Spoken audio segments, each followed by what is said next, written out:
Oi, pessoal, tudo bem? Eu sempre vou estar trabalhando com temas aqui, tá? O tema escolhido de hoje foi sobre a infância.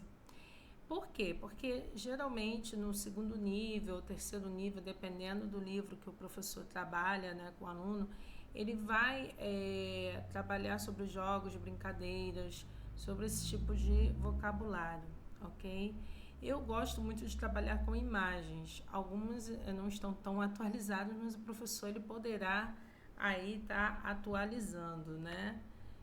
E é um tema bem interessante porque vocês podem estar trabalhando com alunos, inclusive do avançado, né? Como uma proposta de revisão, ok?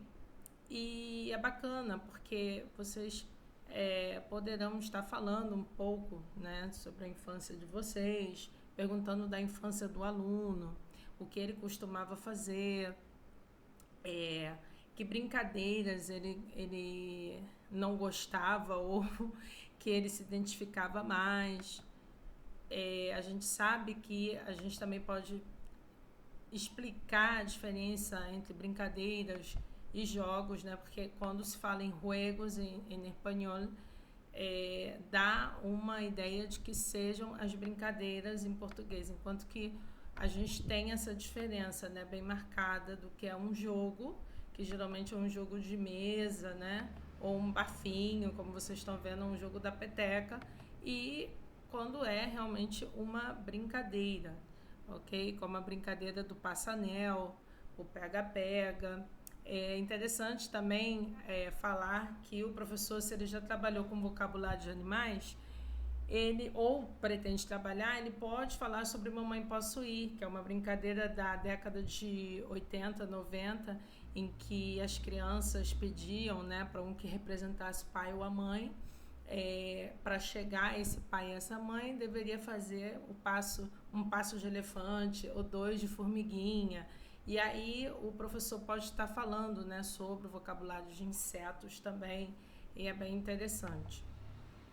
Bem, também no espanhol a gente conhece como o jogo de tateti ou tutti frutti, né? E aí a gente também pode estar mostrando essa diferença na tradução do português, ok? E o professor também pode estar trabalhando com stop a dedonha com o aluno, né? Bom, geralmente quando eu vou trabalhar esse tema, a gente trabalha muito passado, tá? Mais o pretérito imperfeito do indicativo, ok? E aí, é lógico que tem várias canções, tem o Brincadeira de Criança, que é até do grupo Molejão, que é bem bacana para se trabalhar, mas eu particularmente gosto de trabalhar com essa música da Elis Regina, porque ela é mais calma, né? Quando é um nível assim básico, o aluno acompanha um pouco melhor, e até porque a intenção não é só trabalhar com vocabulário, é trabalhar também com os verbos, né? E aí só tinha que ser com você, o tinha, então, que é um verbo irregular nesse tempo, é bem interessante. Mas assim, vai depender muito de cada nível, ok? Se for um nível mais avançado, se os alunos já tenham visto esse tempo verbal, pode-se trabalhar com outras canções que estejam mais voltadas aí para o vocabulário que foi trabalhado, né? Que são dos jogos, das brincadeiras, ok? E aqui eu separei bem dividido, né, a explicação sobre o pretérito imperfeito.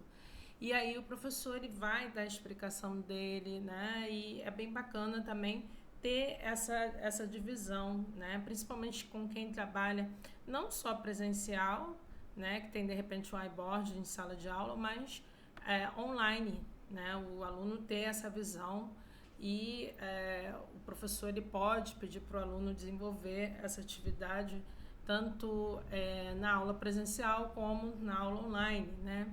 Em que aí ele terá que preencher as atividades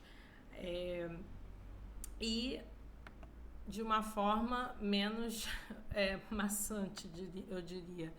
E aí também aqui eu coloquei as diferenças dos pretéritos. Deixa eu voltar um pouquinho lá. Né? Os tópicos temporais que são interessantes, né? Que ficam bem marcados em cada tempo, né? Qual a diferença do pretérito perfeito e do indicativo, para o imperfeito. Não quero assim tocar muito nos nomes técnicos por enquanto agora, mas o professor ele sabe que é muito importante, né? Tá trabalhando com isso, com exemplos, né? Quando eu vou utilizar aí o pretérito perfeito numa biografia e em fatos que já foram consumados, ok? E aí o professor vai estar dando esses exemplos. E quando eu vou falar, por exemplo, do pretérito imperfeito, eu também faço muita comparação do que acontecia antes para os tempos atuais, né? Então, eu tenho aqui, por exemplo, como era a cidade antiga. E aí o aluno vai me dar exemplos de como era, ok? Da cidade atualmente, né? Também eu poderia fazer outras comparações, né? Por exemplo, as mulheres dos anos 50 para as mulheres dos tempos atuais.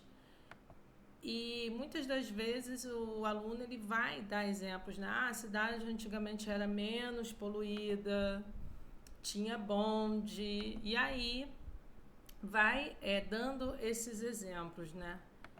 Ou se não quiser perguntar ao aluno, o professor quiser apresentar isso como exemplo, depois quiser fazer outros tipos de comparações, seria também bastante interessante, ok? E bem, também eu queria apresentar a vocês uma atividade que está bem bacana, que seria o jogo da memória, né? Depois que o professor concluir, ele pode tanto fazer depois, né? Como ele pode fazer antes. Eu particularmente gosto de fazer essa atividade depois do que eu apresento o vocabulário, ok? Mas vai depender do professor. De repente não deu tempo de dar naquele dia de aula, ele já deixa como uma introdução para a próxima aula, correto? Até como uma forma de estar recordando o que foi estudado na semana anterior. Então, por exemplo, tem aqui o jogo da memória, tem queimada, né? Então, eu vou procurar aqui, sei lá, o aluno vai me falar número 14. Olha, queimada. Então, acertou aqui, tá vendo? Então, eu posso marcar assim, aqui e aqui, né? Já tá marcado. Agora, por exemplo, aqui eu tenho um bambolê, né? Aí o aluno me falou, sei lá, número 10. Ó, bambolê, tá vendo? Maravilha, eu tô acertando aqui. Eu tô acertando, gente. Mas muitas das vezes o aluno vai errar, né? Por exemplo, vou falar número 4, telefone sem fio. Aí, número 12. Ó, ciranda roda, já não tem nada a ver. Aí, ó, vai voltar. Aí o aluno vai dizer assim, número 6. Olha, telefone sem fio. Tá vendo? Aí já vai colocar aqui e vai marcando. Então, gente, eu vou deixar tudo aqui na descrição, tá? No Google Drive, que aí vocês já terão acessos aí a essas atividades. E é lógico, né? O professor ele vai ter a total liberdade, ele com o material, de poder fazer a adaptação que ele quiser, tá bom? Bom, espero ter ajudado vocês. Agradeço a quem puder se inscrever e puder dar algum comentário aí. Muito obrigada e até a próxima!